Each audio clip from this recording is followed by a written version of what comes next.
Good morning, everyone. I'd like to welcome you to the Committee of the Whole work session today, Tuesday, August 20th. We're getting started a few minutes late because of the length of our Public Health and Human Services meeting, but we appreciate you waiting for us, for those of you that are members of the public watching today. As we begin on our agenda, we have our minutes, and then we have an update on the transfer station. And we have a number of people here to address that first issue, the transfer station. And so I'd like to welcome Dustin Hanson of North Shore Waste, Teresa Vida, our Director for ADA, and Tim Nelson, Director of Land Services. Welcome. Thank you. Thank you. All right. Madam Chair, I'll kick this off. And I was just looking at the agenda for the Committee of the Whole, and I thought I had appended the table that showed the funding for it, and I'm not seeing that now. So I may need to go and get the... Okay, that'd be great. That'd be great. Yeah. All right, so we'll try to put that table on the screen for everyone to see. And primarily today what this is an update on the status of funding for the Grand Marais Transfer Station. Improvements that we have been looking at and talking about for quite a long time. Yeah. And so again, just kicking it off, Jan is putting up on the screen a table that should have been included in your board packet showing funding to date for this project. As you recall, when we started talking about the proposed transfer station, it's been now a couple of years ago, right? Mm-hmm. The idea was that Dustin and Barry Peterson, they were going to kind of put together a funding package. They wanted the county's assistance in applying for some state bonding for it. At the time that we started that discussion, it was expected that North Shore Waste would retain ownership of the facility, that the county's role would be assisting in getting some state funding. As we started to get into that process and talking with the folks at Minnesota Management and Budget, they started suggesting a process that was not what we expected it to be, which was that in order for the county to receive funding for the project, the county would in fact have to be the owner of the facility. And so, as you know, we were successful in getting $2 million for the project through the mining tax, which is being funneled through IRRR. So that's $2 million, which is great. Subsequently, thanks to the hard work of Teresa Vida, who applied for funding from the Department of Employment and Economic Development, we were able to get another $800,000 for the project. That has not been publicly announced yet, but we're able to share that with you today. Dustin and Barry have about $363,000 of private equity into the project. And then there's the other IRRR grant in the amount of $450,000. So that comes to a total of about $3.6 million. Looking at the top half of this table, you can see the estimated total project costs, which are about $6.1 million. And so where things currently sit is there's a funding gap of $2.5 million. We did reach out to our U.S. senators and sought earmarks for the project. Congressionally directed spending is what they call it. And we were notified quite recently that we were not going to get that funding. So that's where we are today. And the conversation really is how do we move this project forward? I think there's a lot of agreement that we need a better way of managing our solid waste. And I know Barry and Dustin are very committed to that. And we've talked at length about the public health and economic benefits of having a better system for processing solid waste. So, and I've heard from this board that there's a lot of support for this. It's something that would benefit our community in a number of ways. And so the conversation today is really just to talk about where we are in terms of the financing for the project and also talk about some possibilities of moving it forward. And I probably stolen all your thunder at Yes. this point. Yeah. But I would invite Teresa and Dustin to jump in. No, I was going to provide an update, thank you, on the kind of sources of funds and where we're at, but I'll just, I guess, reiterate that, $3.2 million in grant funding is roughly 53% of the estimated total project cost. That's pretty remarkable. We've secured that without demonstrating any local match. And I think that, I note that more to just speak to the fact that our partners see the importance of this project. Representative Scraba, Senator Hochschild, IRRB, and others locally, stakeholders who have provided letters of support, gone down to the Capitol and spoke about this. So, yeah, what am I missing? I think one of the things that needs to be talked about in this as well is, there is a ticking time clock on this money that we received from the state. I'm glad you said clock. And Yeah. not And so that's why we thought it was so important to come and talk about it now and explore options to try to do that. I may have mentioned to some folks in the hallway, but I'll say it again, when we originally came and talked to you guys, we were going to own the building, which means this last funding that would need to come would come from us. We'd go to a bank, we would get financing, and we would say, hey, we went to the IRRB, the state, we secured this other funding for it. We'd like to borrow money and put up this building. They would have a lien on it. That's not really the case because we don't own the building anymore. So that's, what we're hoping to talk a little bit about today. Yeah. So. And one more note on the timer, or clock, that was a good lead in. The EDA grant for $450,000 that was secured from IRRR was from 2022. It expires in September of 2024. I've talked to their staff about another extension. It's had 2 already. They would just like to understand what our next steps are for financing the remaining gap before they just move forward with an additional extension, so they kind of understand where this project is at. So there are a lot of clocks timing. And I guess to further clarify for folks who may not have heard earlier discussions on this, so the whole thing about the county's ownership of the facility, that is to meet the state's requirements in terms of receiving the $2 million. The county would not be operating the transfer station. That would remain with North Shore Waste. Basically, we would be the owners in fact, so that there is a public stake in the project that's necessary to receive the public funding. But in terms of the county's commitment to actually run the facility or to oversee its construction, that would still fall to North Shore Waste to do. And I thought a lot about it at the beginning when we first started talking about this option. And, I think from the state, it makes a lot of sense to do it this way. If something does happen, say Barry and I were to disappear, the county still is in the garbage business. Either the county would have to step in and pick up and start picking up garbage, or somebody else, another company would come in. The facility, the things that we're talking about, the future of solid waste in Cook County is taken care of by building this facility, owned by the county, and whoever operates it. It just happens to be us at this point.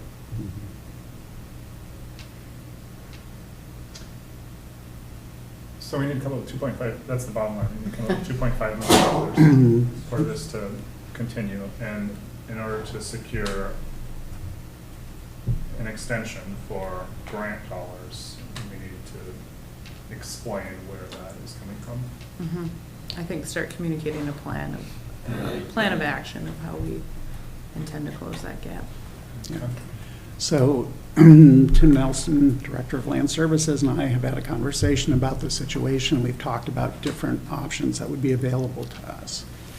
One part of the funding, we have a solid waste fund that we've had for many years, the balance of which currently is about, I think, $330,000.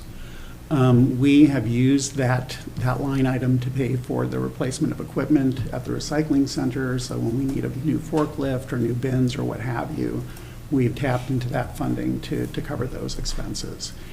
And I'm not sure exactly how this is going to look, but I'm not here to advocate for simply wiping that clean and donating it all to the project, because I think there's still an ongoing need for having equipment replacement funds. But it is totally aligned with the origin of the funds, that we would use it for a solid waste project. So, and that's important because there's an immediate need to move forward on designing the plans for the facility. And so the funding that we have in that line item could be used for that purpose. And I don't know, Dustin, if you have a clear sense of kind of what the anticipated expense there would be. I really don't have an exact number on that. You know, when we started this process, we put the money up front to get plans started. And as we started running into questions on the funding from the state, we kind of pumped the brakes on that a little bit. You know, I would guess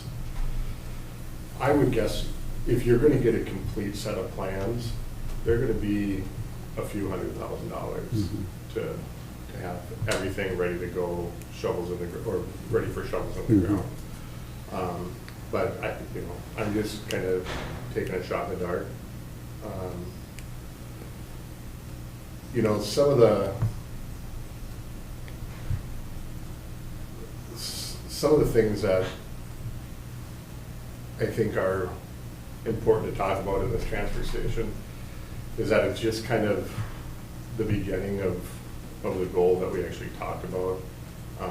You know, I think this being stage one and trying to incorporate some other things, you know, we have the Top View transfer station. I know there's been conversations, at least with the past commissioner, and, you know, we talked with Commissioner White about it as well.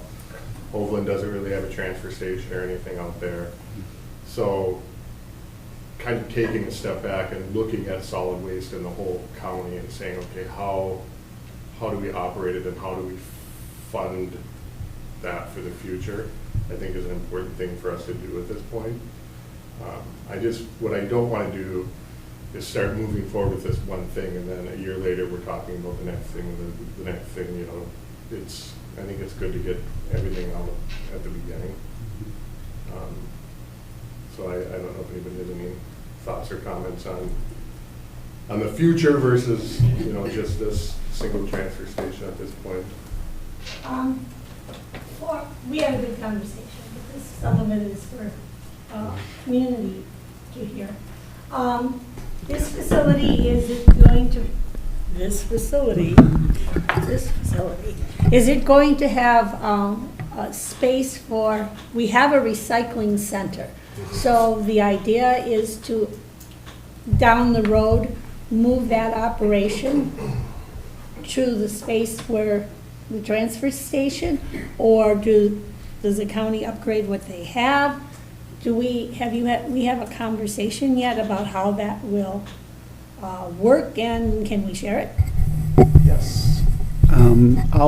I'll start, because, I mean, we have talked about this. Okay, yeah, we have, right. And so, I mean, a recycling center is not part of the first phase of the project, but it is contemplated as a longer-term goal. And really, it'd make a lot of sense. It'd be a real benefit to the community, I think, to have a facility that handles all manner of household waste, whether it's trash or recycling. And I want to be really clear, we are not having any conversations about getting rid of our recycling program or our recycling staff. That's not what we're talking about here. What we are thinking about, and again, this is not a first phase, but down the road, is to have recycling at the transfer station. And then our staff would be working out of that facility, presumably. And then we would have a vacant site that we would have to figure out what we're doing with. And that could be, I mean, if there's not a need for it, it could be sold, or there are different things that we could do. So that is something that we're thinking about, but it's a second part of the second phase. Yeah, I think one of the things that came up a lot in these conversations that we've had around the community is, you know, trying to make the recycling end of it more efficient. You know, and this is just my personal opinion, but I feel like it's very hard to recycle currently compared to a lot of communities in the state of Minnesota. You know, I can tell you that I own a home in another town, and we have curbside recycling. We throw everything into a bin, we bring it to the end of the driveway, and our recycling is taken care of for us. So the idea of having easier, more efficient recycling options for the residents of the county would benefit recycling in multiple ways. I think because it's easier, more people will recycle. I also think that you know, the more people recycle, the less that's going in the landfill. But I also feel like the material that we're taking from recycling, you know, curbside recycling, you still have to pay to get rid of. So it's not like you're really saving any money. It's an environmental benefit. So ultimately, our goal has always been to try to figure out a way to offer curbside recycling to our customers. I think the businesses would also benefit from not having to have trucks parked out behind their restaurants full of cardboard all the time, things like that. So that's what I can say about our end of recycling. Thank you. Just for some added kind of context in terms of where we're at from an overall standpoint, when I first arrived here 25 to 26 years ago, we had 7 waste haulers. We had our facility, which is a landfill facility over the hill, and we were still in development of the recycling program and adding on to that. Over the course of the years, the number of waste haulers has consolidated down. We had 3 for a number of years, and then 2, and then now we just have the 1. That correlates with also the overall regional solid waste planning. From a timing aspect, it didn't work out really well for us because over the last couple of years, we have been engaged in a regional solid waste plan update. And so it was actually slightly before the time in which we needed to update our plan solely as a county for the state. So we still, though, engaged in for that regional plan to assist them along because the facilities that all of the regional waste was going to was going to be closing down and they needed to look for alternatives. Where that has left us is that plan was completed last year and that was put into the books, and that's great for the regional standpoint, but we didn't really get to focus as much on our own local programs as we could, especially in the transition down to 1 hauler. If you recall, as commissioners, periodically over the course of this year, I've thrown out the prospect of doing or updating our comprehensive plan. We have a comprehensive land use plan, and then we have other plans, housing plan, transportation plan, and so the idea was to take all of that, put it together into a comprehensive plan overall, and part of which we can take and look at specifically the solid waste system that we have, because our recycling program, as we did, has grown and grown, and there are elements to it which we have outgrown. We always contend with the economies of scale issue, which don't work very well for us in a large geographic county, but small population-wise. We have our surges of the busy seasons versus the slower seasons, and so it is very challenging all the way around. And especially with the capital equipment fund and replacement, we've been able to manage to keep that going well enough over the years. But yes, it is time to really take a concerted look at the overall solid waste management system from the county's perspective now that the regional plan is in place, and they are now currently going to be going out on RFPs for the disposal and processing of the waste from a region-wide basis. So it's a good time, and I'm all of that kind of summarized to say that this next year is a good year for that level of planning for us with the recycling, with the solid waste system, and assisting in with the transfer station. Tim, would you talk a little bit, we were talking about how things were set up in Clearwater County, and I think that would be helpful for the commissioners to hear. Okay, so what we had done in Clearwater County, which is northwest, it's just straight west of Bemidji. is we had not only, like we do here, is we had remote trailer sites. Here we have them strictly just for recyclable materials, but there we had combined that with actually solid waste drop-off sites. Each of the sites that we had 8 around the county, and we had designed it so that each of these particular drop-off sites were within 2 miles of 98% of the county's residents. And so people could go and drop their recycling and their garbage off at each of these. We had 3 8-yard dumpsters set up at these, and then we collected a solid waste service fee. There is, under Minnesota statute 400, there is the ability for the county to be able to bond or to set a levy and a service charge specifically for solid waste, and it has to be managed in and of itself under its own direct fund.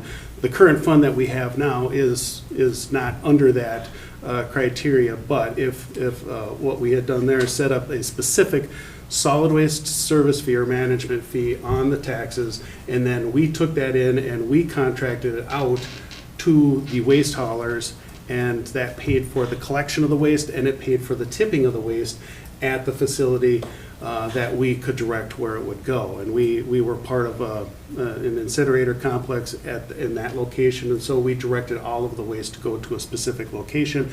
Therefore, we didn't have to worry about flow control or a waste hauler going to some other facility that wasn't part of that system. So that is how we had funded it. And it did work well. I mean, there's always pros and cons to any kind of system, but that's, at least in a nutshell, how that system was set up there. So we got some funding in the solid waste fund, but we still need to make up a significant gap. Yes. Is there, and it sounds like there's an avenue with that solid waste fee or tax or whatever. Is there an advantage to using that tool for bonding versus just our general obligation bonds? I don't know about any benefit or detriment. Brady may be able to better answer that question, but I do know specifically under that statute, we are authorized to be able to do it. It has to be specifically for solid waste related type activities. And it has to be managed outside of like the general revenue tax funds or so. It has to be its own dedicated fund. And so that would be the difference, is there's a dedicated fee that would handle the debt service, where with GL bonding, we'd be levying for that. And so it would be much like the other special assessments on a tax statement. And so the itemization of that I could see as more clarity, so I could see that as an advantage, but I could see a disadvantage with efficiencies if it needs to be administered or managed separately too. So yeah, I guess talking to Ray would be helpful there. Are there other opportunities for funding? It seems like we've looked at our grants and our state bonds and federal, we've already, I mean, in terms of creating a sustainable, ongoing funding source, it seems like the bonding is probably the way to do it, and to establish a fee. Everybody in this county generates waste, and so we all have a stake in this. And from my perspective, taking that approach would really make the most sense in the long term. There may be grants that we could get in the near term, but those would not be ongoing, presumably. And I don't think you quit looking for grants and funding for the future of the project when it does kind of recycling, composting, maybe a Tofty and a Hoagland small transfer station where everything's satellite back to the main one. And a lot of the grants and a lot of the funding things that we saw on the federal level all talked about recycling and composting. It seemed like there was a lot more options out there. Now I have nothing to back that up besides what we read in them. Right. So I think when we get to stage 2 recycling, stage 3 composting, I think having options for federal funds or state funds for that is another pot that we can go back to. think one of the concerns that we've talked with Teresa about is this 53% that she talks about. A lot of it came from the state. So to try to go back to the state to get even more is difficult. Yeah. Striking out on the federal level. Commissioner White. Well, how about, since there is a phase 2, how about actually going forward with the planning for phase 2, looking at that? And in a conversation with you, and I've been aware of this, but construction jobs, there is any, I don't know the amount of waste from construction sites, from shingles to lumber to sheet goods, that windows that are, they could easily be used again. If there was a good place for them to be stored, Habitat for Humanity, someone just told me about this. I don't know they themselves, but they have a facility for people to donate, and then they sell those items at a low cost. This is just what it's. Yeah, I think it's called the Restore. Okay, Yeah. so, and there's a lot of material out there. So if we included that, is to go back to the state perhaps, say this is our phase and this is what we need for this building and this is where it's going to go if we need a building. And then with our existing recycling center, there is a need. The buy and sell shop is woefully too small. And I believe that it could be expanded. I believe an expansion of that store would benefit many, many people in the county. And I've also heard that, and I don't know as how this would be practical, but to have an outlet store even in Grand Portage somewhere. There has been, well, why can't we have one of those up here? I don't know, but I can just see all sorts of complications. But perhaps if movement went ahead on this is what we would look like, state of Minnesota, this is where we're going, here are the plans for this, and really go into this, even though we might not open a recycling center for 2 years down the road, or whatever the case may be. But we're not going to have a decrease in anything waste related. I don't know if that can be done. I don't know how the state thinks. Teresa. I think it speaks to if there's the potential to just talk through using part of the solid waste fund to get further down the road on the engineering to really, I think it's important to keep in mind that we're talking about a gap of 2.5 million, but those are based on estimates that are 2 years old now. So what, the further along that you get down engineering, you're showing our agencies that have funded us already that we're getting closer and closer, and it gets us more accurate costs, so we understand the gap. But it also gets you better costs for what would it look like if we put one shovel in the ground and mobilized once, and we did this and phase 1 recycling, and then we also have plan sets to go pursue a grant that's viable for composting. So I think going down that gets you further down, and it keeps to the timelines that we've committed ourselves with our grant funding. And in thinking of the SCORE funding that we have, the funding that Land Services is managing right now, it seems with that $330,000 that we could potentially take a couple $100,000 to do our work and our design and still leave $130,000, just tossing out some general figures, so that we could replace equipment and continue to deal with the operation of our recycle system.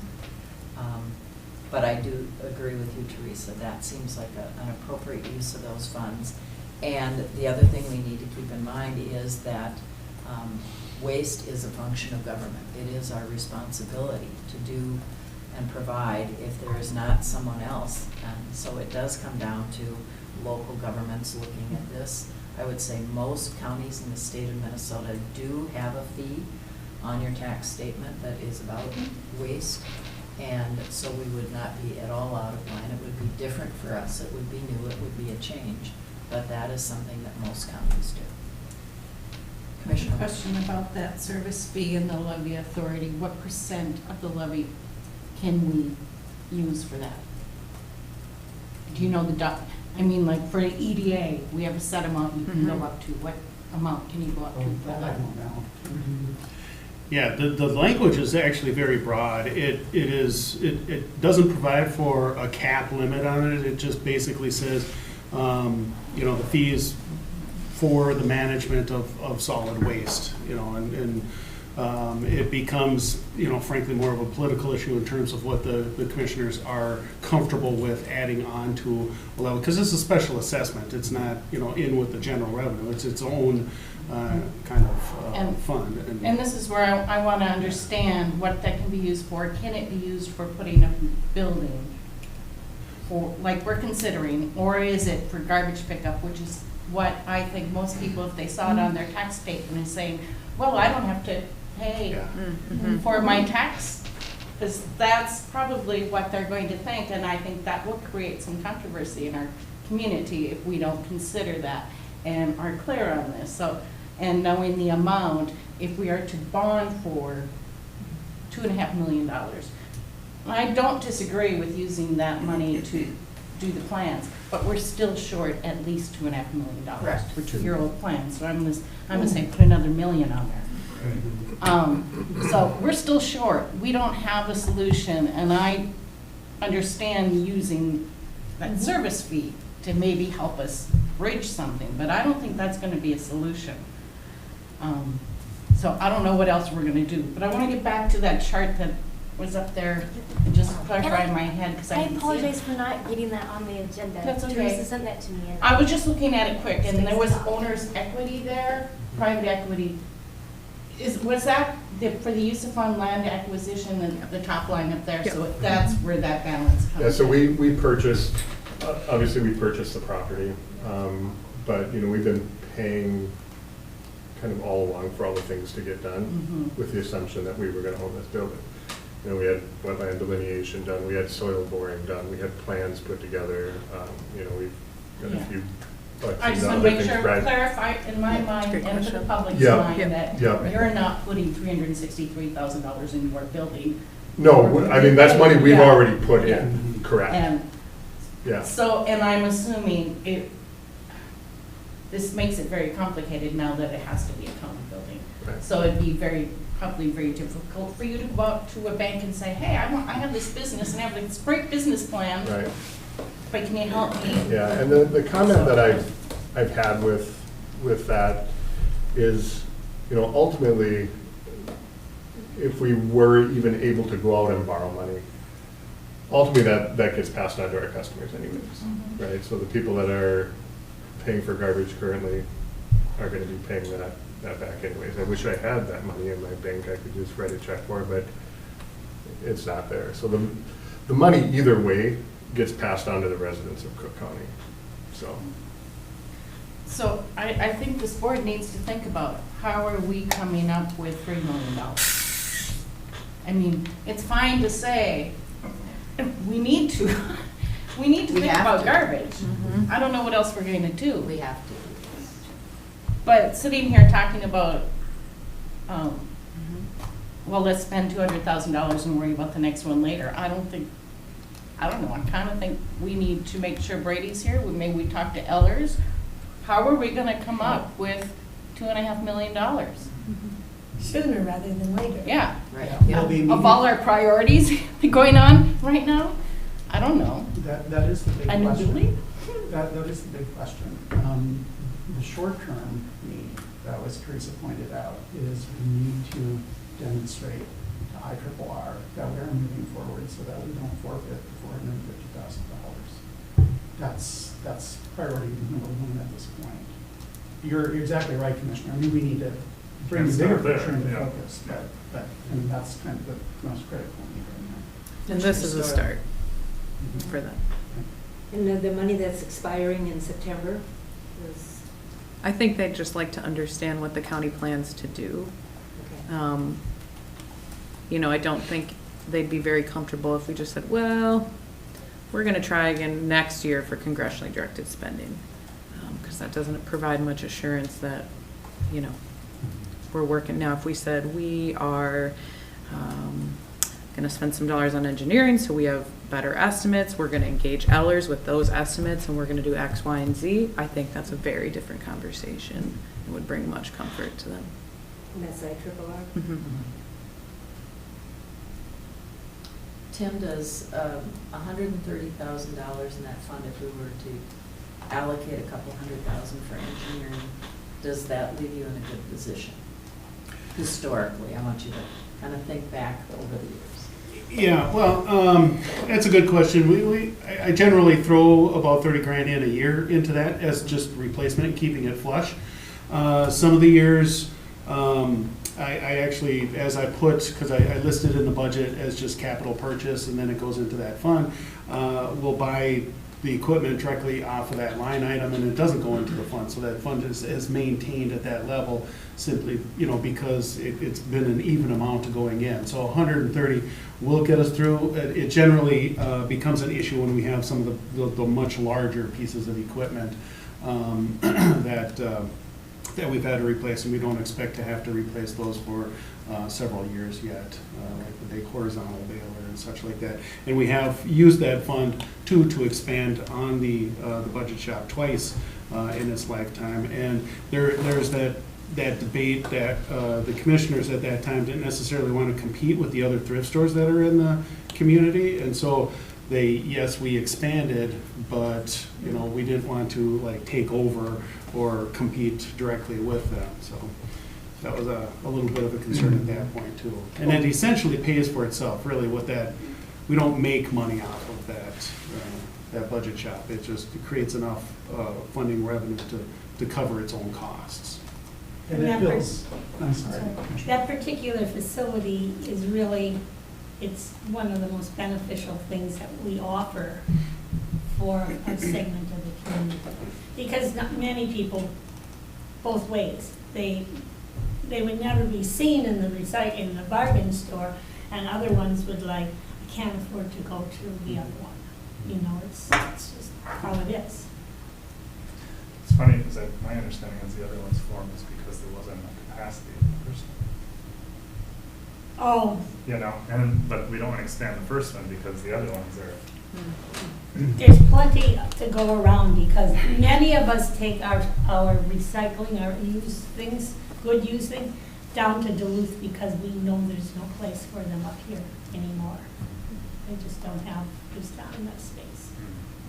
So I would suggest, as a next step, to respond to Commissioner Johnson's question, we do need to figure out how we're approaching this. We need to talk to Ellers, right?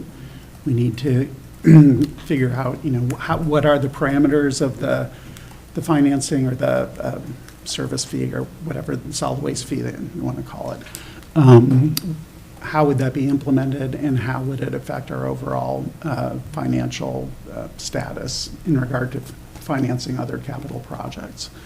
And so what I would offer is we can start having that conversation with Brady. We'll reach out to Ellers and start getting information to respond to your question about that. Question for Teresa, when does IRRR meet in September? I don't know if they have a board meeting in September. That's just the end of our grant expires in September, so it would be nice to communicate to them, but I can even do that before. I'm just thinking The end of time it. is of the essence here, Mhm. so it seems really important that we try to get this information for potentially our next board meeting. For sure. Did the IRRR still want to meet with us before the end of the month? I know our last conversation with Chris, that's how it went, but I wasn't part of it. I think you had another conversation last period of time. They did, and I don't know if it came up on the call about mineral taxes. It totally did. Okay. Yeah. So that happened then. Yeah, so, and Jason, actually, that relates to the next item on the agenda, so. Commissioner So Mills. do we have our solid waste district set? We have just that fund that was set up, that fund is actually residuals from when we did have the landfill. We closed the landfill. We, at that point, had a substantial more in that fund, and it was landfill assurance. We had to turn that over to the state because we were one of the last facilities of a closed landfill that was brought into the official closed landfill program. So the state is actually the caretakers of the closed landfills that we have. They have 2 on that site. And so they took that. The rest of the funds that were left off weren't specifically or expressly by statute anyway dedicated to the solid waste, and we didn't have to maintain that as a separate thing. But as we get a new facility, if we own the building and such, that would have to be, and if we establish that fee, we would. So the district, or it wouldn't be a district, it just would be the county boundaries. It would be, we would set that in Clearwater County when we had that fee set up. We had structured it where, like anything, it was, there was a commercial rate, there was a full-time resident rate, there was a seasonal resident rate, so there were different rates on different categories, and that just generally went through the assessor's office in classifications. Commissioner White. How large is Clearwater County? Aside what, 3 times, 5 times, how big is it compared to Cook County? So population-wise, about Yeah. twice. Okay. Commissioner Mills. Yeah, so we don't have to set a district. I was just reading through the statute. It sounds like, it's a process to set your district. Well, And I know we collect outside of the county too, so I didn't know if there's a larger discussion that needed to happen as we're trying to find funding and setting levies and all this kind of stuff. How many hoops are we gonna have to, Yeah, it really wasn't that complicated. When we had set up for our landfill assurance fund back when we did the landfills, and also in Clearwater County for setting it up, it was just the geographic boundaries of the county itself. We didn't have to go through like a subordinate service district process or anything like that. And those waste haulers we had under contract, they did their own private collection too, also outside of the limits of the county boundaries, but it wasn't our concern really. Commissioner Mills, you said we collect outside of the county? Where? We Lake picked up a County? little bit in Lake County, yeah. Finland. Okay, oh yeah. Few in Silver Bay, Beaver Bay, but I would say more than 90% of our business is in Cook County.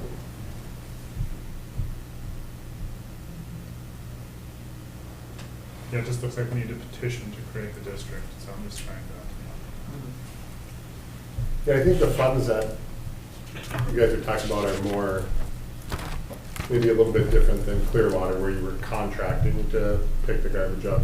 The funds are more for this facility that we're talking about. Well, the statute's pretty broad, and I don't know which particular section that you're in, 400, I know there's 11, 12, 13, there's different ones that deal with the different financial mechanism of it, and, frankly, it is very broad, and it can be used for infrastructure in development of the building and such like that. And yes, we did use it on a perpetual basis and kept that in.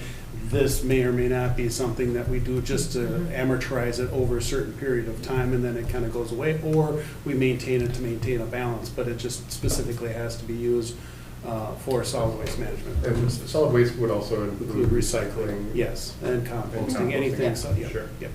So it kind of covers all of those Yes, it does, steps and stages that we're talking about. absolutely. Great. Well, it sounds like we need to engage Brady and we need to engage Ellers and then come back and have a board conversation. I just appreciate all the questions today and the input. Rena, we appreciate you coming. Is there anything Yeah. you'd like to add? Thanks for everything. Yeah. It's been a really interesting process. I think 3.2 million we've managed to get. And in talking with Teresa, I realized that, trying to get this funded completely from outside of the county is maybe it's even possible. Maybe the CDS money would have come in. But I think the consequences for this county and for the EDA and, in the future is the next time people look at us and go, well, what are you guys putting into it? There's that sense of it. So even if we had gotten all of the money to do this from outside, there might be another impact Sure. down the road. Somebody's gonna ask, how much Right, skin down the do you road, have it's in the like you game? guys just want everybody else to pay for your stuff, you know, Mhm. so I think that really hit me when we were talking about that there's, it's not necessarily a huge success for us to get that money from elsewhere, because there could be impacts later down the road. You know, we have to show we have skin in the game, I think. And, you know, I mean, it's important to all of us. So I appreciate this conversation very much, you guys. It's important to all of us, and it is a function of government. It is something that we need to do. So, good discussion, good questions. Okay. So I just want to understand, I know you've been talking about the solid waste fund. Is that a board decision that needs to happen? How do we? That's a board decision. So that would need be to on happen. another agenda? Correct. Because this process, and looking at it, project management, you know, to get the plans in place for Dustin, he has to start a process too of re-permitting, Mhm. which he has to have some plans for. So there's a lot of kind of other things Mhm. here as well. So I just wanted to understand. Yeah, 30 months sounds like a long time, but It goes. And it's not. I'm actually a little scared. Mhm. It's a lot to get done in 30 months. Mhm. Yep. Well, thank you so much, everyone, for a good conversation, and we have some work to do. Thank you. All right, thank you. All right, Thank you. thanks.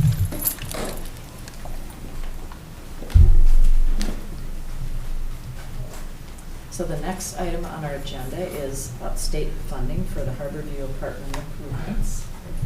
And we have Jason Hale with us here today to share some information. And there's a microphone right there for you. Good morning. Good morning. Hello. How are you all? Mhm. Doing great. Good. How are you? Just fine. Trying to solve problems. So, I don't, James, did you want to give any preamble in this, like the? No, go ahead. So the purpose of, and I appreciate very much being added to the agenda. I thought it would be worthwhile me coming to talk directly about it because it's a complicated situation. Just for some context, of course, we're all familiar with Harborview Apartments, 31 units just down the road, which, since it was constructed, I believe, has been housing, deeply subsidized affordable housing for seniors and folks with disabilities. That's who can occupy those units. Last year, of course, we learned that it was listed for sale, which was a shock to tenants, community, and the bigger concern after doing digging is finding out that the HUD contract that keeps that building affordable expires next June. So again, this has all been talked about. I'm just kind of providing the context for where we are now. We didn't know who the new owner was until after they closed. And so once the HRA found out who the new owner is, I reached out to them immediately, and we started talking, and we negotiated for several months about how can the HRA help keep as many of these units affordable as possible for as long as possible. I'm very grateful to them. They didn't have to talk to us at all, because once that contract is up, they could flip the whole building to market rates, and it's totally illegitimate. So we were very much obviously not wanting that. We worked out, we entered into an agreement with them. We ironed all those details out and entered into an agreement in June with the HRA that preserves 21 of those 31 units to receive Section 8 vouchers from. And so what's really important here is the tenants there, once that contract, the current contract expires, those tenants get what's called an enhanced voucher from HUD automatically. In other words, they're able to just basically sign a new lease agreement that enables them to stay.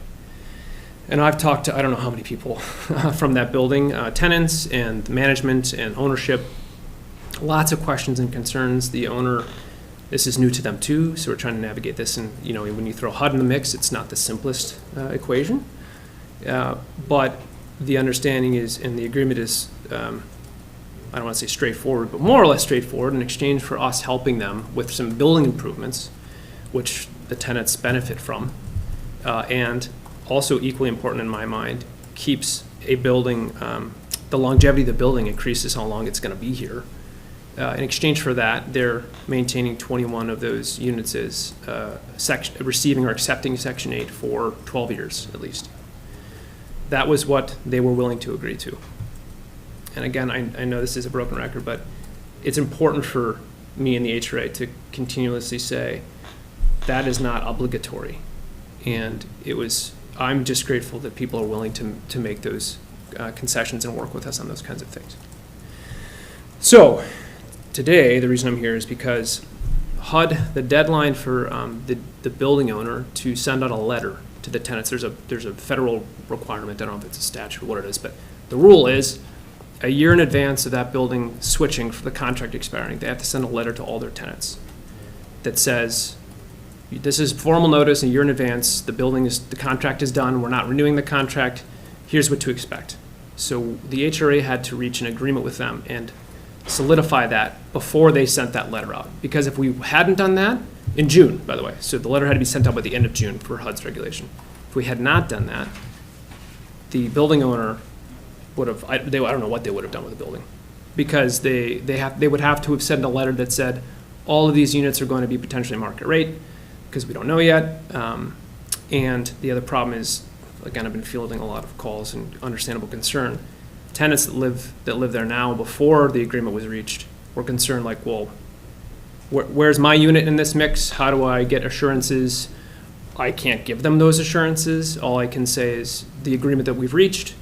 And the building owner's concern was, we need to, if we're not going to do this, we need to let them know now so that they prepare for how they're going to turn units over. So that's all laying the stage, right? We reached that agreement because we had to by June or not have one. And the agreement stipulated $350,000 would go to physical improvements in the property. $50,000 would be held by the HRA in escrow. It's kind of an industry term for it. It's called a landlord mitigation fund. So one of the biggest problems that nationally that HUD has with Section 8 program is there are way more vouchers than there are people that can use them. I should rephrase that. There are way more vouchers that are issued, not enough units that will accept them. So like Duluth is an example. I think they have something like 80 people with vouchers that cannot use them because there's nowhere that will accept them.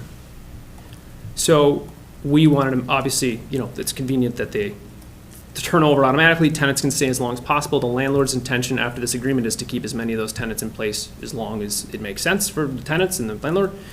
But we needed to establish that $50,000 pot of money helps with folks. A lot of landlords, there are obviously misconceptions and stigmas with deeply affordable housing that we try to combat. But a landlord mitigation fund provides some insurance in case there are damages caused above and beyond the deposit by those tenants, that the HRA can help make those improvements. So we're banking on the fact that we're not going to need to use them. That's the hope, right, is that those tenants are wonderful tenants and there are no issues. But if there are, here's some peace of mind, right? So we, in our preliminary levy request, which I don't know if you've seen that yet. I don't know. I gave it to Brady in June or something, so I'm not sure when the board has seen it. There's a line item there specifically for this project, a one-time request for, I think it's $150,000. The intent of the HRA is to use that and the $250,000 that Administrator Yorkie, I don't know if you mentioned the number, but that's the amount that the state approved for this. When we requested this and worked with Senator Hochschild, which he was wonderful in even getting this, forward, it was sort of honestly, it was a Hail Mary. Like, we talked to Minnesota Housing, we've talked to HUD. There were no resources that would fit this situation. They essentially said, sorry, the only way to do it is to give them money and have them agree to keep some units available. Like, that was what they told us, that those are your options. That's a whole other problem, a systematic problem that needs to be considered. But so when we made the request and it was approved to the state, we couldn't enter into that agreement until legislature said passed, right? So it was a sort of down to the wire 11th hour situation where we're like, we need to know like now. It was approved, and perhaps ignorantly or mistakenly, the assumption was the money would go to Cook County, like as an appropriation. The money would go to Cook County. Cook County would provide that to the HRA, and we would give it to, on a reimbursement basis for the improvements that were agreed upon. That's not what's happening. Administrator York and I were on a call mid last week, with IRRR. It was very much news to us, to the HRA, that the funds were going through the IRRR, not even as a sort of pass-through, but like the state actually directed IRRR to issue bonds to support these projects. And with that comes requirements for public bidding for any of the work, open public bidding process, and prevailing wage for the whole thing. That is not at all what the owner anticipated. It's not what we anticipated. And there's no pointing of fingers here. It's just the acknowledgement that that was whoa, that they already have contracting crews and teams. They already have the work that they've identified that they want to do. And this whole thing was predicated on understanding that the money we provide can go a certain distance in making those building improvements. I can tell you they have arrangements like, for example, one of their crew members gets a discounted or free apartment. I don't know if it's in Duluth, but that's part of their arrangement is we give you free or discounted lease and we pay you hourly X, $20 an hour, whatever it is, to do certain work on properties. The prevailing wage rate for that same work is $65 an hour. So you can see that very quickly, $250,000 value goes a lot less far, right? So all of this is couched around the understanding that we had to get the agreement to save units. We got the approval from the legislature, which was a huge win. And then after the fact, after the agreement was entered into, after the letters were issued, because that's how they had to happen, we learned that this process is required. So the reason, that's all the context. I know it's a lot, sorry, but I think it's important to understand how we got here. We have alternatives. I've been talking with the new owner, of course, and we're trying to troubleshoot. And again, I have to commend him. He could say, these aren't the terms we agreed to, we're not interested. He's not saying that. He's saying, how do we problem solve this? Because it's also in their interest to keep tenants in the building. One of the things they've tried to really mitigate is, as soon as it was announced the building had sold and the contract was up, people wanted to leave. I fielded, I don't know how many calls from tenants saying, hey, I have an option in 2 harbors. Should I take it? I'm like, I can't tell you that.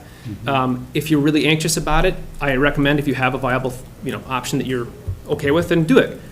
But they want to keep people in place. We want to keep people in place. So what we're trying, and I was talking to James about this. We have, sorry to throw one more thing and then I'm happy to answer questions. We have an agreement with One Roof Community Housing for Birchwood Apartments. So that was another opportunity the HRA was able to step in and try to save that building. Because they got a successful award from Minnesota Housing to rehab that entire property, which is already underway now and is going to really kick into gear next year, Q1, so probably January, February of 25, they'll close with Minnesota Housing, where they get the $10 million package or whatever the whole ends up being. Once they close, our HRA $250,000 deferred loan gets paid back. That was the impetus was, we're going to put it out there and a risk that if you don't get funded, it's a forgivable loan, but we have to try to save 24 affordable units. Fortunately, the state, in their wisdom in this case, decided to fund it, and so we're going to get that money recycled so we can use it for other things. So we have that coming in Q1 of some time. I was not comfortable, even given the 11th hour sort of Hail Mary, I was not comfortable trying to enter an agreement without having the 400, locked down. And once we got the thumbs up from the state for 250, we have other things we can move around, and we have that future closing with One Roof that we could rely on too. Because we don't actually start using the funds or reimbursing them until after the HUD contract expires. So July 1 of next year, they can submit reimbursements for work on the building, the improvements they've made. Our interest was, we're going to wait because that's when the clock starts for our 12 years of maintaining those units at that level, and then we can reimburse for building expenses. So James and I were talking, we thought, what's difficult is we don't know, and the owners were trying to figure this out. Without getting too deep in the weeds, sorry, I probably already have. One of the complications with public bidding is, again, you have to open it up, and you have to bid. That in theory is not really a problem, but when we don't even have a scope of work. Like, they didn't prepare a package and say this is the precise amount of work we're going to do. We were just contributing toward their building renovations generally. So they're trying to figure out, what scope of work do we want to include in this public bid, and what's worth $250,000 approximately of work, and if prevailing wages applied, how does that, so there's a whole bunch of head scratching and trying to figure out, how do we make this actually work, and what's the real value now of that 250. If they could get, let's just call it $500,000 worth of work done, and now they can only get 200, I'm just easy math, it's half as worthwhile, right? So what I've talked with the owner about and what they proposed, which I think seems like a fair way to do it. So we have $100,000 $150 of which is held in escrow, like I mentioned, that mitigation fund. $100,000 that we've requested to help just go towards the building improvements that's not subject to this IRRR process, so that's gonna be a separate thing. And then there's $250. And what they said is, well, what if we get is there a way the HRA can provide a sort of banked fund that sits and waits, and when we submit reimbursements, we can calculate the difference of, what the prevailing wage adds on top of what we're planning on doing, and then you reimburse just the overage of what that would be. And they also, they work with union shops, they have all the mechanisms for the contract and certified payroll and such. And they'll have to do that for the $250,000. IRRR has to now, starting this year, you have to submit certified payrolls for all of that work. So that's their pitches. We're trying to figure out how to make this work. No, it's in nobody's interest, including theirs, to not figure out a way to make this work. So James said, well, is there a way that we can sort of do a loan to the future and repay it with the 2025 budget, or an interfund loan is sometimes how we call it, or some mechanism that we can do that to just ensure that this proceeds.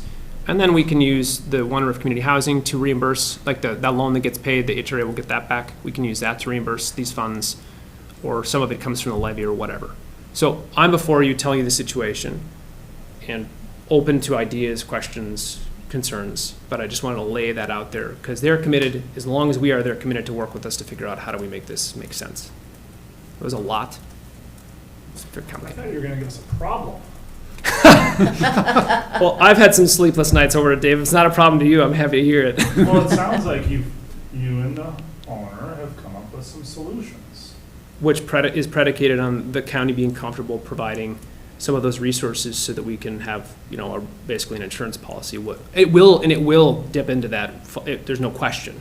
When we did the math, it's. Well, but what I'm trying to say is like, versus losing all the affordable housing, right? I know that's how I feel about it, and that's the HRA's mission, is to try to save those things. And we are trying to, as you used in the last conversation, put our skin in the game to show, even the state, that we're willing to participate in solving our own problems. But I had to at least lay out the context for you. Yeah. It hurts, but I don't see an option. Like, it hurts bad, Yeah. but I don't see an option. Yeah. I am working very hard to keep that owner at the table and ensuring we have some time, because our agreement starts technically next year, but we don't have that much time. I'm not even worried about I should say, of course, then the other complication is the 30-month timeline and how it's structured with the reimbursement. There are just more layers of requirements now that we didn't know existed I didn't know until Wednesday when we met with IRRR. We were trying to get answers and they didn't have any, and then we met and then we got them. Commissioner Johnson. You were talking very fast and I was trying to take notes. Sorry. And I'm trying to figure out my numbers here. What dollar figure are you asking for a loan for?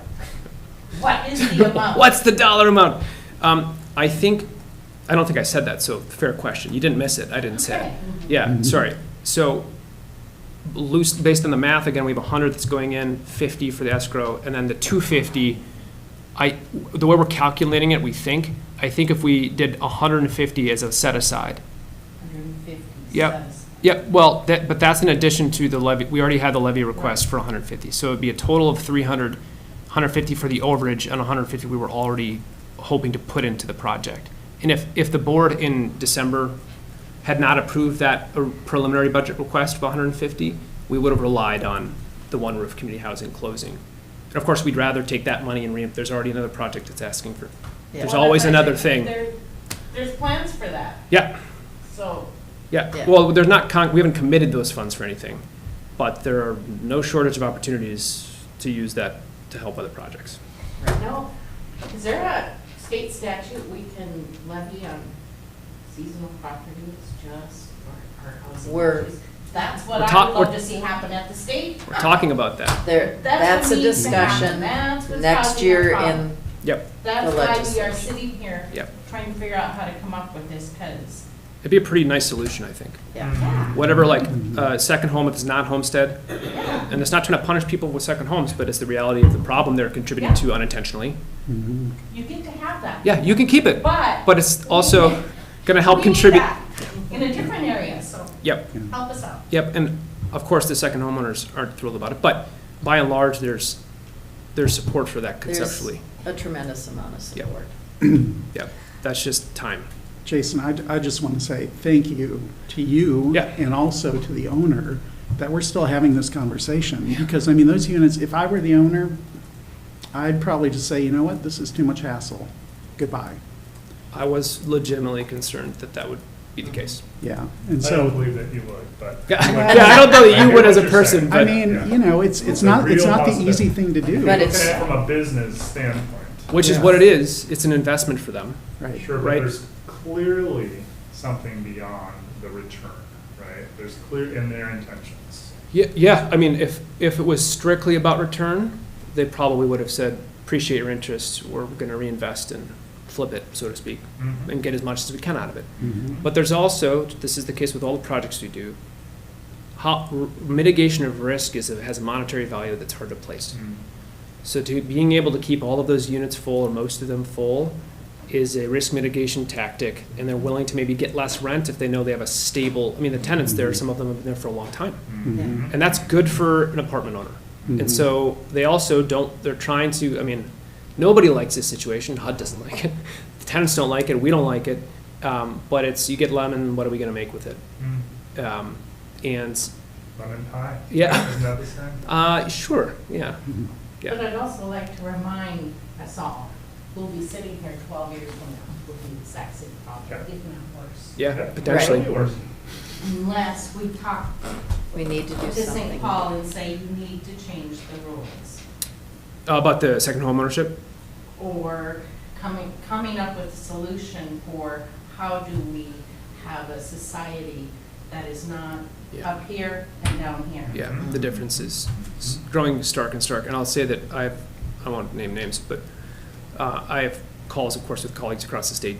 And we do lots of trying to like brainstorm and write letters of recommendation to the senators and trying to move the needle on the policy pieces.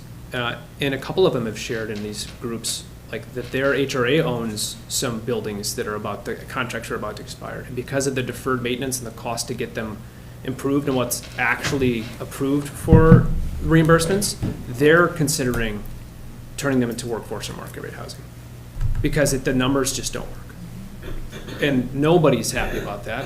And they're like doing it chagrined and really frustratedly, but it's like as a responsible owner of property, you have to do it. So yes, I agree, Commissioner, the system is totally broken.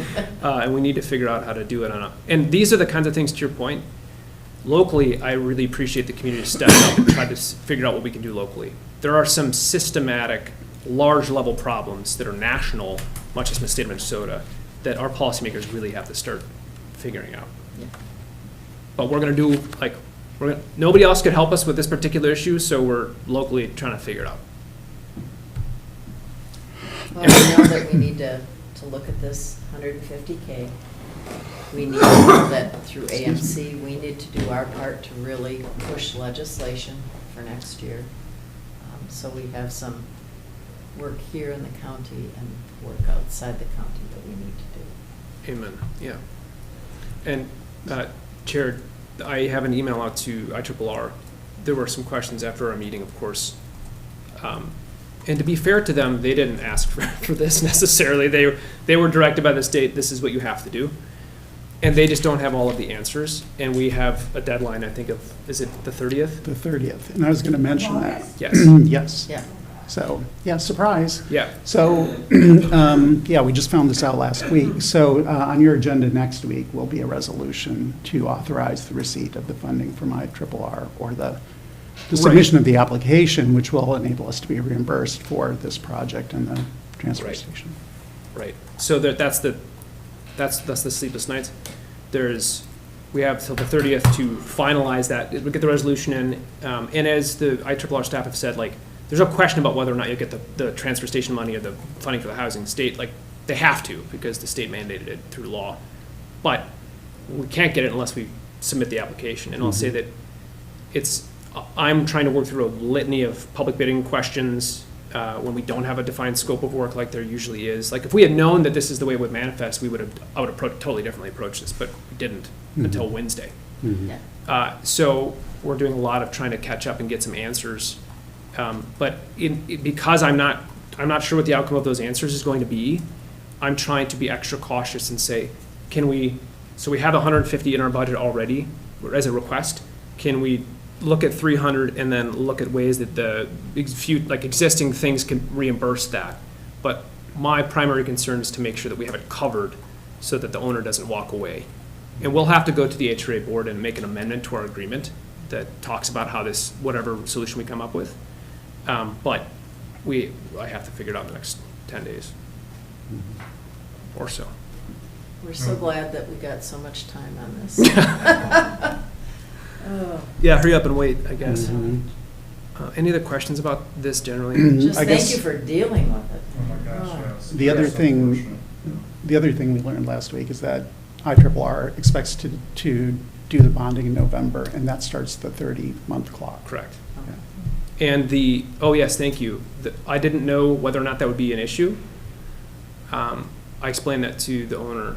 They anticipated, because our contract with them, the agreement for the HRA is that there's a 5-year window for them to make the improvements, because in part, they want to do it as people leave, which is super common. They don't want to displace anybody, so like tenant in unit 10 leaves, okay, now we're going to go in and rehab that unit for the next round of tenants.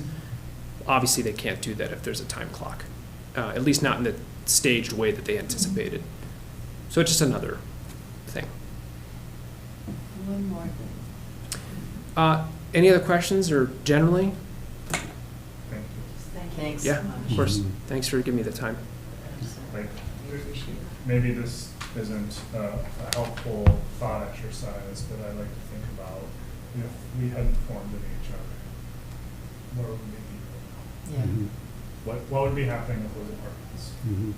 They would What would be be probably the- market Maybe rate. market rate. What would be being built right now? You know, it's just, this is a world of difference, and cannot emphasize enough how valuable it is to our community. So thank you. Well, thank you for deciding to do it. I didn't establish the HRA, so thanks for Well, thinking ahead about your that. efforts really are. You're welcome. Really driving us forward. Yeah, and I have to say, like, there's just for the record, I guess, or off, I don't know. There's a microphone. These are the kinds of things that I really don't like in my work, like where we think we have something buttoned up and everybody's in agreement, and then there's a sort of curveball left field moment, and the only response is, okay, how do we solve it? And to be frank, this happens with almost every project in some way, but I'm really sensitive to these types because there are people that don't have a lot of options living in that building, and I get calls from them, and they're understandably nervous, and I can't give them 100% reassurance about anything, except that we're doing what we can to help. So I really appreciate you taking it with, taking it seriously and understanding the need, so thank you. It's only taken us 50 years. So. Better late than never, Commissioner, that's what I heard. Anything else? Thank you so Thank you, much. Jason. Really appreciate it.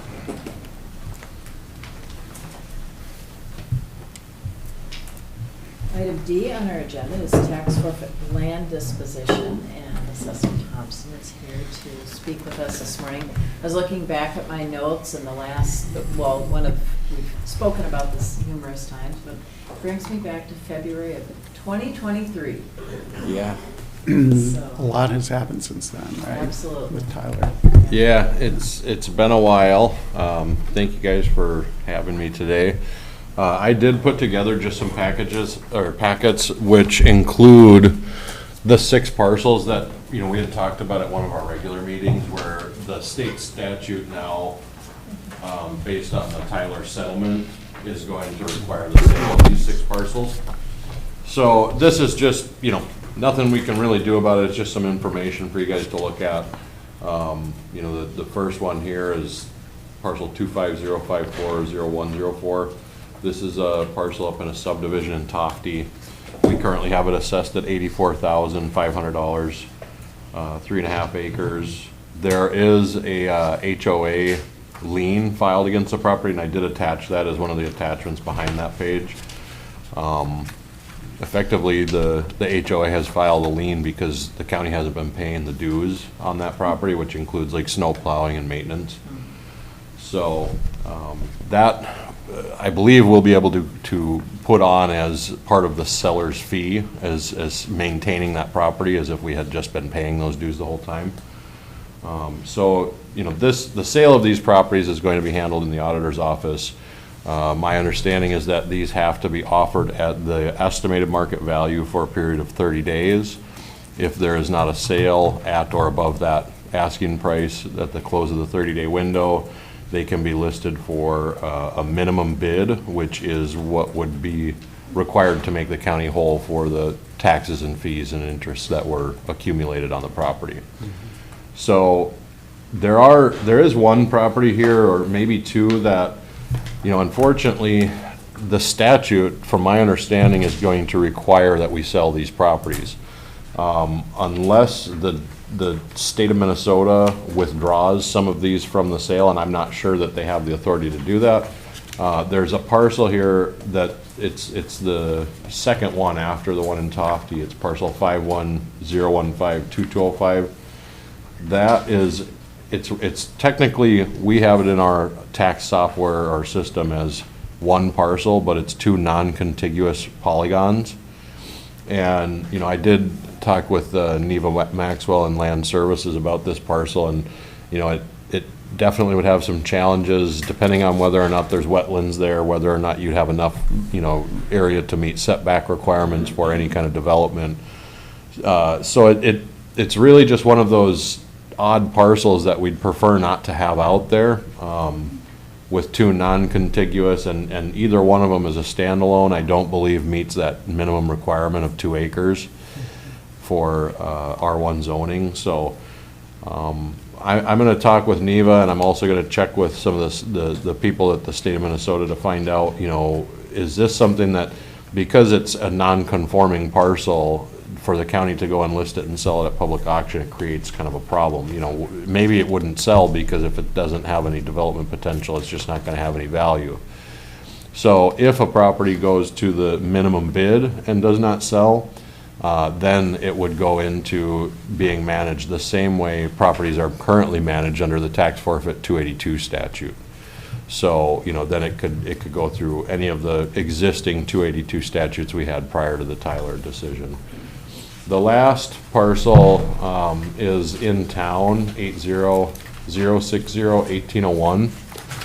This is one of those parcels that's up, it's actually right next to the school trust lands in the subdivided area of town that doesn't have any utilities or infrastructure. There's no roads and sewers going up in that part of town. Just north of the Gunflint Trail, kind of over by the Cedar Grove Business Park.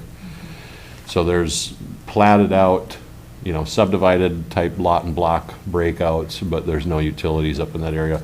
There is one forfeited parcel up there. Our current assessment on that is $17,400. I don't know if it will sell for that much, given that there isn't really access. There might be like a little four-wheeler trail going through there, but other than that, I don't believe there's any, you know, it wouldn't be something that could easily be developed or, you know, put to use. And I know there were some talk at one point about potentially a development or a project going on in that area. So, you know, unfortunately with the new statute, we're supposed to list this and sell this, offer it for sale at the market value. Otherwise, had it been prior, you know, to Tyler, we maybe would have looked at, you know, doing some kind of an exchange or sale or transfer over to the school district, but just because they're ownership of adjacent property in that area.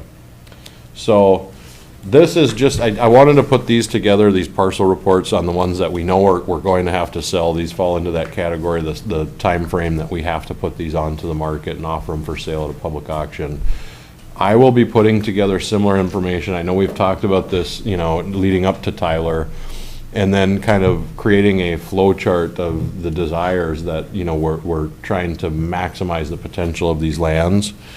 So what I'm thinking is that, you know, maybe we will look at, and I don't know, I'm kind of here to get your guys' input on, is it something, do we want to just say, let's start with the highest valued properties? You know, we're in a peak of the real estate market, let's take 6 at a time And let's start with the highest valued tax forfeit properties that forfeited prior to 2016.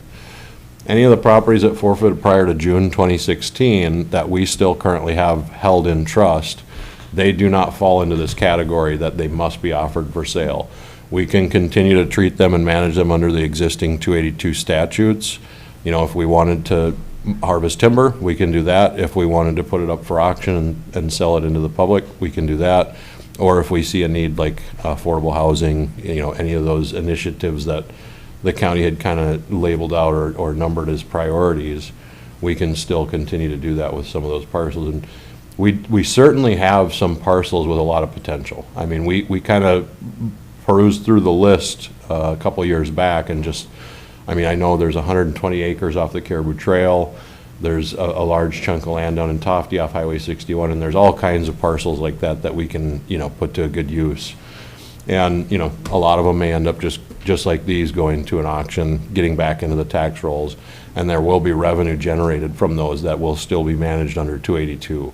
Anything that falls in that 6-year period from Tyler, it's a split. I think we send 75% to the state after we've taken out all of our, we cover all of our fees and back taxes and things like that.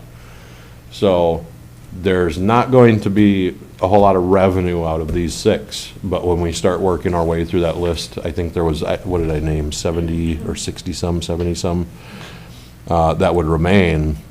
Those parcels we would manage under 282, which, you know, there's specific things we can and can't do with the money. We can put it into like a forest management account.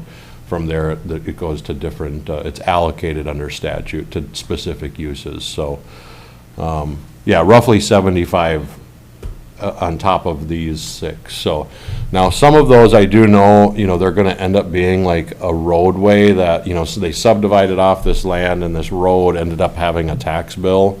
It's like an HOA road or something like that that got forfeited over the years, or like little remnant parcels that, you know, they're not something the developer ever intended to be developed, but it was just a little corner of the, you know, when they subdivided off that no one ever paid the tax bill. So there are some of that, you know, we're probably never going to be able to sell it just because there's no good use for it. It's not big enough for development. And stuff like that, you know, we'll have to kind of take it out of our inventory of tax forfeits and maybe kind of clear it up with the state and get some deeds for those so that they're held in county fee interest. Or maybe in the case of like those little slivers that were remnants from a subdivision, we can offer it to the adjacent parcel owner. You know, that really would be the only value to a lot of those types of parcels where they don't have the development potential. So my plan was, you know, to talk about, you know, do we want to take that approach of let's look at the 6 at a time or 10 at a time? I don't know, you know, what the board prefers, what's too overwhelming. You know, how frequently should I bring another block of these properties to the board? Do we focus on that high end, or do we just, you know, do we want to work our way from east to west? How do we want to approach it? Do we want to kind of look at the parcels that I am thinking are going to be most suited for resale and approach it that way first? I know we had talked about implementing a checklist, so, you know, if I'm planning on taking a parcel to the board for consideration, Robbie over at the highway department should have looked at it, you know, Pat or someone from the sheriff's office should have looked at it, Rowan should have looked at it. Everyone in all the different county functions will have looked at the parcel and said, you know, maybe we could or maybe we don't need this parcel. Then their input would come with the packet to the board, and I effectively would then be making a recommendation that, you know, X parcel, you know, we're going to work with the HRA to put to a use. X parcel, you know, the highway department has indicated an interest in, you know, site there for something. So if the board is kind of on board and thinks that that's the approach, I'm just kind of curious on the timelines and, you know, like I say, do we want to take them 5 at a time, 10 at a time? How do we want to do this to work our way through that list of 75? Commissioner Sterling. Thank you. Well, in Chateau, there already is a development there, and there's a couple homes for sale right now, and this is at the end of the road, so I would think that would have a pretty high priority. So this list, all these ones, they're statutorily have to be offered for sale, so they will be. Where's the one on 61? 61, it's actually, if you're familiar with the old Conneetown, what is it now, the North Country Cottages? It's almost directly across from there. It's just a little bit to the west, but on the north side. The snowmobile trail actually clips the corner of that parcel. And so, you know, based on what Neva was expressing about the parcel, and she wasn't sure that it was completely undevelopable. It was a matter of, you know, taking a closer look at it and finding out if there were any wetlands on the property. But, you know, if, let's say, we offered that for sale and nobody saw value in it, other than maybe that parcel owner that lies directly in the middle seeing value in it, if it wasn't to sell for the EMV or for the minimum bid, which is the taxes and penalties that are due on it, then, you know, maybe we could manage it under the 282 and look at, you know, does the snowmobile club have a need for that parcel? You know, could they put like a maintenance garage or something there that would, you know, be easily accessed off of the trail? So, you know, that, we may end up having to manage some of these parcels, but like the Tofty one, I would expect will sell. That's a pretty prime lot for development. Some of these other ones, like the one up in near the business park and the one off of Highway 61, that's not really it's a substandard size lot, or two non-contiguous substandard size lots. We may end up back with those in our management list, and then we can look at some of those, you know, alternative uses where we're not necessarily selling it at public auction and looking for a public use, or, you know, like the snowmobile club, that type of thing. I would say, how much do you want to take on the office? 6 or 10? Well, you know, 20, or? really depending on the time of year. Obviously in the springtime, I get kind of busy with the assessment stuff and finalizing our assessment and preparing all the appeals and stuff. During the summertime, there's a little bit more of a lull in my day-to-day. You know, I've got work I've got to go out and do yet this summer and fall. But I think that if we were to say, you know, 5 parcels at a time, that's not super overwhelming to prepare, you know, the information on 5 at a time. It's more of a matter of how frequent do we want to do this? Is it going to be every other month? You know, I mean, there's 2 meetings a month typically, and this has to happen during a regular meeting so we can actually make decisions on it and make motions. 5 a year. I mean, we've had these for how many years? Most of them, like you said, probably aren't gonna go make us a lot of money on the market. I'm all about putting, you know, property back on the tax roll if it makes sense. But knowing Robbie's work and seeing that list and knowing needs there at the towers, you know, we're not gonna sell those properties. And so I liked your idea of the checklist. I thought that had come to us a long time ago, but I don't think we ever approved it, did we? No, it was very tentative. It was very like in its first stages of development. I would like to make sure that Parks and Trails, the user groups of those properties are also involved in some way. I don't know how you reach all the snowmobile clubs, ATV clubs, ski clubs, bike trails, but we need to make sure, because there's been people using county land, public lands, whatever, and then we find out, no, the county sold that or whatever, or it's no longer in public. So I want to make sure all user groups get notified or informed, and I think if we go through 5 a year, so what if we've been dealing with this for how long? Yeah. So I don't think it's something you need to rush through.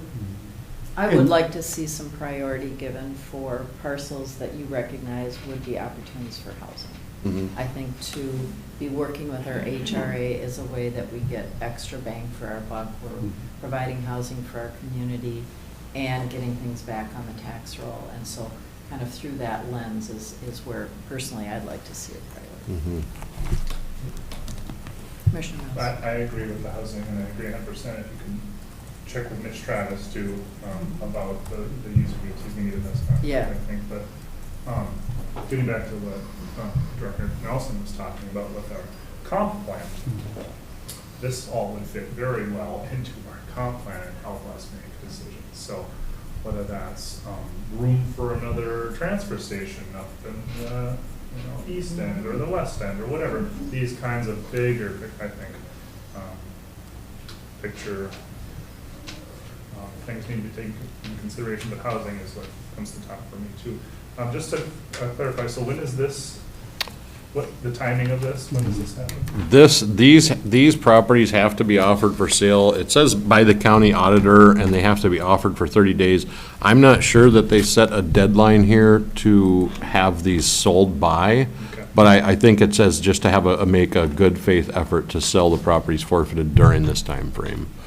So I think some of the counties have actually already put some of theirs on, and some of them are still in the preparation of listing their properties that fall in that time frame.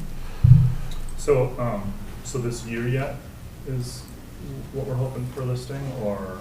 Yeah, I mean, I don't see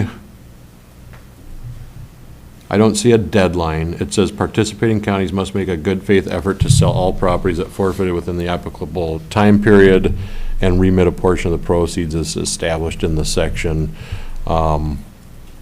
Counties must affirmatively opt out by August 1st, 2024. So I don't see a deadline in there, but I think it's just as soon as possible. You know, I don't think we have any discretion or latitude in how we approach these. They just have to be offered for sale. And if they don't sell at EMV, they go down to that minimum bid price. And that's why it's unfortunate that, you know, we don't get to, you know, pull something that's substandard and creates an issue for, you know, zoning out of the mix. But unfortunately, I don't think we get the latitude to do that. Another one that's interesting is the two parcels on the Camp 20 Road.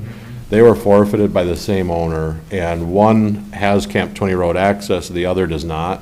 So unless we make a legal access, it really only makes sense to sell those two together, but I don't believe we have the latitude to do that and say they're only being sold together. But, you know, I feel like we could create easement or access to that back parcel, because otherwise, you know, again, we create a situation where you're selling a property without legal access. Which is not legal. Yes.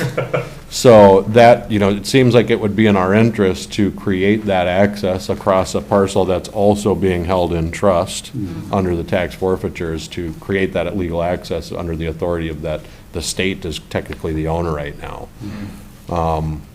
So there's some things that, you know, that when they thought all this stuff through with Tyler and the resolution, but you can't think every situation through. You can't think of these substandard lot issues. You can't think of these access issues. Some of these are out of order. No criticism, just noting, I think, but I'm just confused, like. So I did include like the certificate of forfeiture for each one. It's possible that one or two of them might have gotten mixed up because the printer was jamming up, but, and then I included that lien on the Tofty one. Then for the one on the Highway 61, I included a legal copy of the legal description because it's lengthy. It's almost a full page long. And then I also included a survey of the parcel that's non-contiguous, separating the two parcels, to show that that is a lot of record surveyed. And actually, he does have the 2-acre minimum there. So, you know. This one is non-contiguous, right? Right. Yeah. And then, is this one also non-contiguous? So that's a different non-contiguous parcel. That's actually the survey that shows that there is a separation of those two parcels. This is the survey that shows this. It shows the parcel that's separating those two. Yep, it shows the one in the middle. 2.12 acres in the middle. Okay, thank you. So the county parcels are highlighted in the colored map with the blue squares, and there's one in between. That is the survey. That's actually privately owned by the gentleman on Cascade Beach Road, Atwood. Okay. And then. Following that, you have a parcel on County Road 14. Yep. And that one actually does have legal access through some of the adjacent private property. So there's a utility and access easement recorded. So that one, you know, I know there's gonna be interest in that. That's a buildable lot. It's a prime area, so it's gonna have a lot of interest. And there's recent sales that are. And then it skips into those two parcels off of the Camp 20 Road that were forfeited. Actually, it was just within the window of the settlement period. Well, this is for the school trust one, right? Let's see here. The Jeffrey Yeager? Scott Holmes one? So that one would be on the County Road 14 one. Did that one get mixed up in order? Oh, I'm sorry, there's two on here. Yeah, so this is the posting from the newspaper, and it will list multiple. Gotcha, thank you. Yep, Sorry. that's what's actually recorded with our recorder's office, is it's just basically straight out of that newspaper. Okay, thank you. So yeah, there's really not, a lot that the board has to make a decision, or, there really is no decision on making on these, but we do have to have, the auditor has to start this process now of listing these properties and offering them for sale for 30 days at the EMB. Oh, it's worth noting from my past experience, the timing was bugger, but neither a commissioner nor any family member of a commissioner can bid on these properties.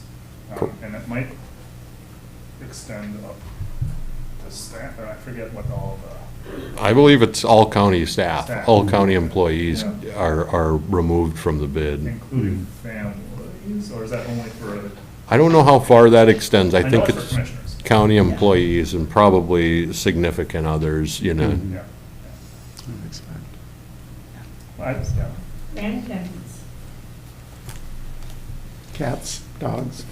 No, grandparents, so if your grandchildren wanted to buy something, and they worked here for the county, could grandparents? I'm not If sure. they're county employees. they No, can- no, but the grandparents are not county employees. Yeah, I don't think it extends that far. I think it's just county employees. My grandchildren are not. They're not ready to buy it. No. And they'll inherit way more than. So I will, I don't know, I can put together a list of, like, let's say 5 properties and bring it to you guys sometime this fall or before the winter. And, I'll push these through the various user groups and the departments, and, let Mitch and everyone know that if they think of anyone who, might have an interest or a stake. Certainly if there is like a Superior hiking trail or a snowmobile trail crossing a property, we want to make sure all the legal, things are in order, so that easement isn't going to be contested by a future owner and create a problem for those user groups on the trails, using the trails and stuff. I know we've had that happen in the county when a new buyer comes along and, Yes, we have. shuts it down, yeah. Well, thanks for all your work on this, and I look forward to other properties getting put up for sale or for auction. Or utilized. Yeah. Yes, that's the key. I really appreciate your perspective and the proactive approach here, and Mhm. having to adjust for state requirements Mhm. but just your thoroughness is really appreciated, Bob. You're stellar. Thank you. Then I did have a second thing on the agenda here, so I attached a copy of a request for proposals. This is a draft that St. Louis County, their auditor, their assessor, and I think their legal team has kind of looked at this, and there are some highlights on it, so, there's some things that we want to clarify, some dates that we have to specify, and we're really trying to fine tune an RFP so we can order and contract an appraiser to prepare for our 2028 evaluation of the Thye-Blatnik lands.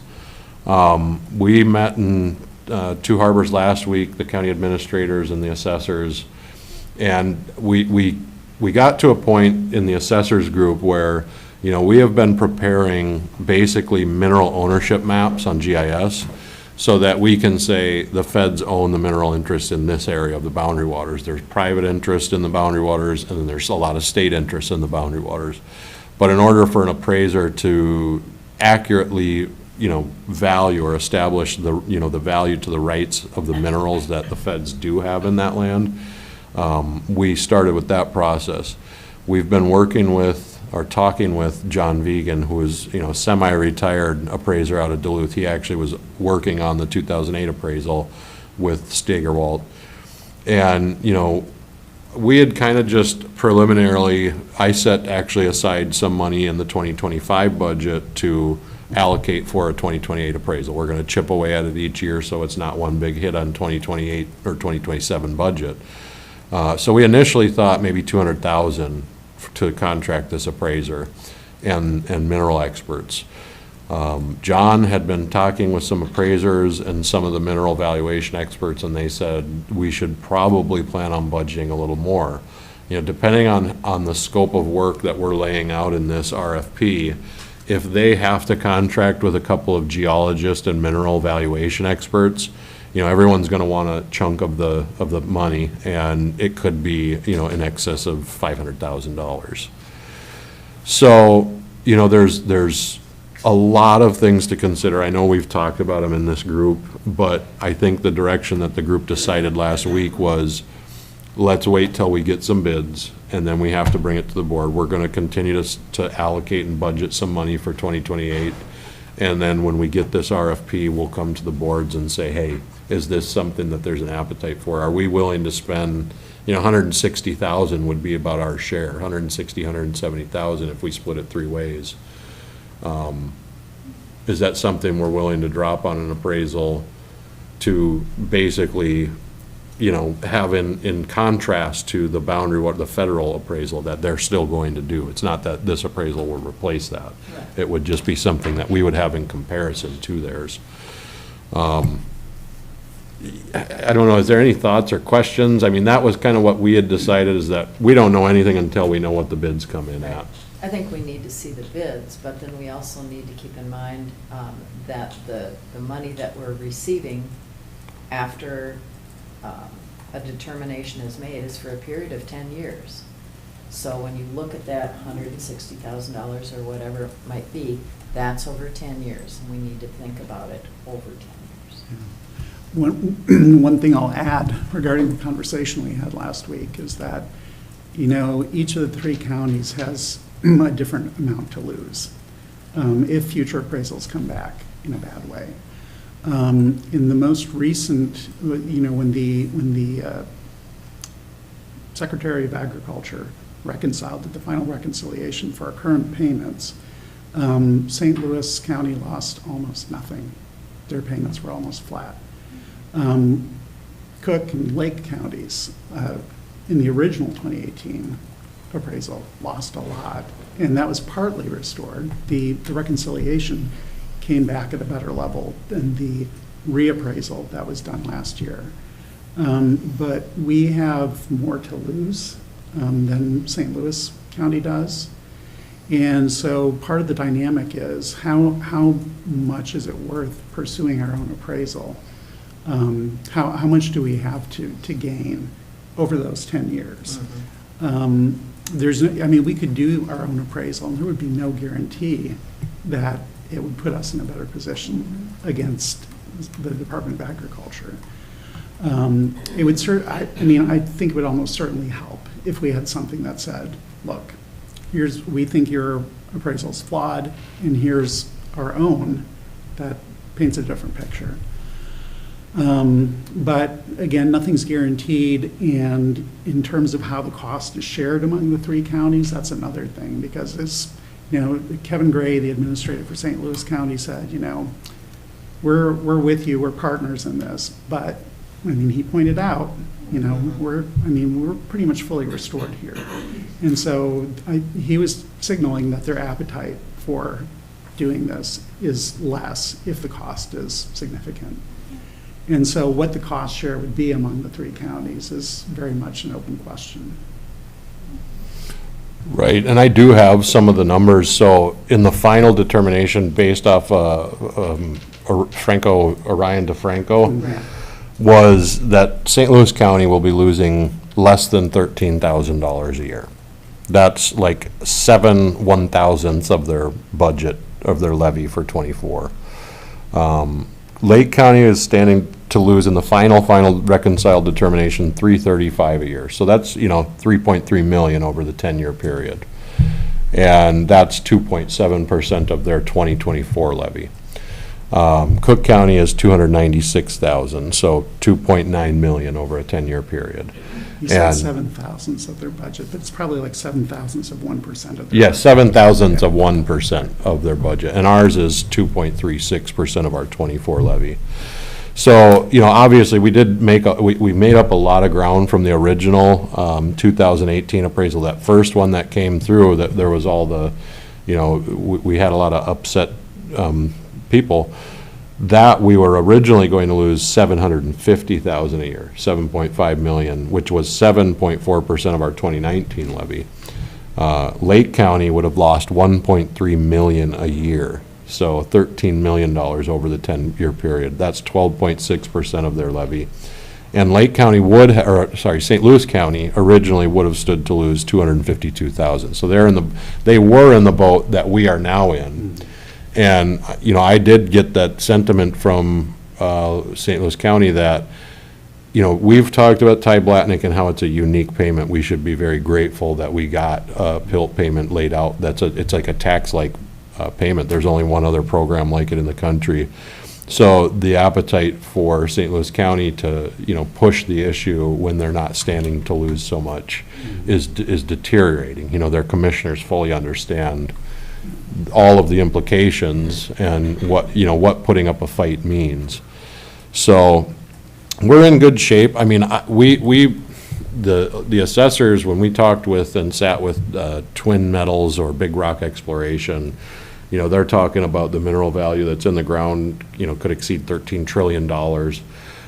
We don't expect our appraisal to come in at a number that is going to completely wipe out our tax levy. I mean, that number is not astronomical. It's only like $5,000 an acre. If they valued it at $5,000 an acre, it would basically cover our entire levy. But I do think it would be more representative of the appraisal that you saw in 2008. And I brought it up at our meeting last week. I don't think our appraisal is going to cost $500,000. I don't think we have to go to that length to prove that this land is worth more than $750 an acre. I think that was very clear in the final reconciliation. They initially came in at $508 million for the 3 counties. Then they came back and said it was $605 million for the 3 counties. And then they finally reconciled at $734 million. The continual revaluation or reconsideration of what that number should be tells me that they heard our arguments and they at least took them into consideration throughout this process, because at some number we're going to continue to push it, and at some number we're going to just say, okay, that's enough, we'll deal with it later.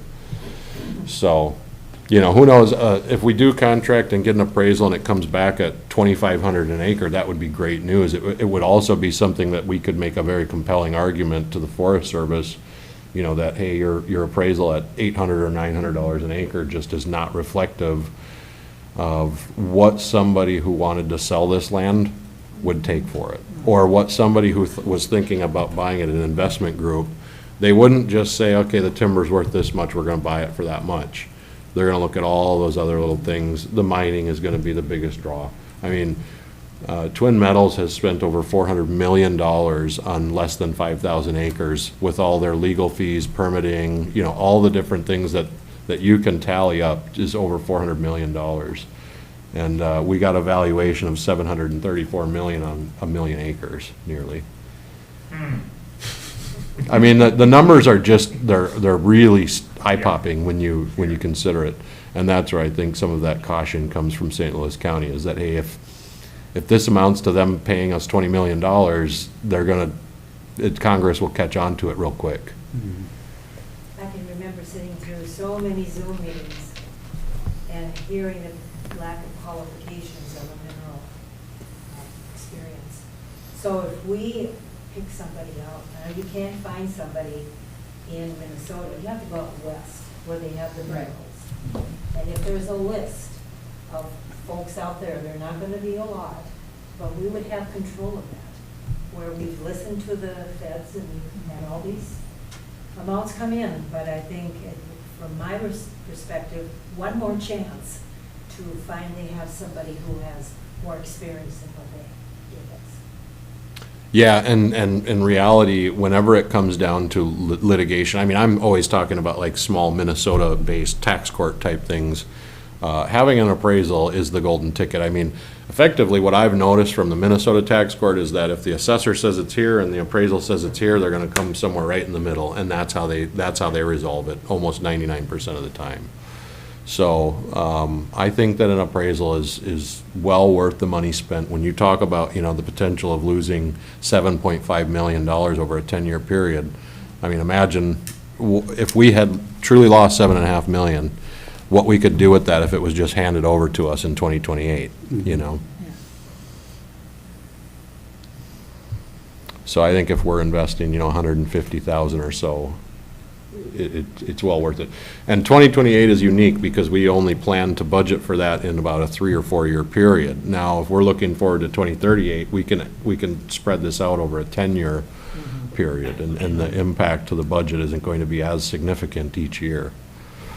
So they threw us off guard with the 2019 low valuation and then dragging it on. I mean, it's 2024, and in March we finally got the final reconciliation.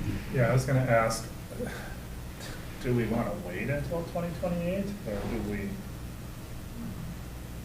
Yeah, I mean, it's really the three counties working together, and I don't think anyone has ever brought up looking back at 2018 and doing like a retro. Yeah, this would. No, but do we wait, do we do it in 2026, or do we do it in 2027? Like, because of how long the whole thing took, if we're ready, I mean. So our plan with, as far as their timeline for this RFP, is that we would have our appraisal finished and in hand by like June of 2028. So that's the date they've been using for the valuation. And we may not get a 2028 number until 2029 like we did last time around, but. But we will have something in hand when we hear back from the feds.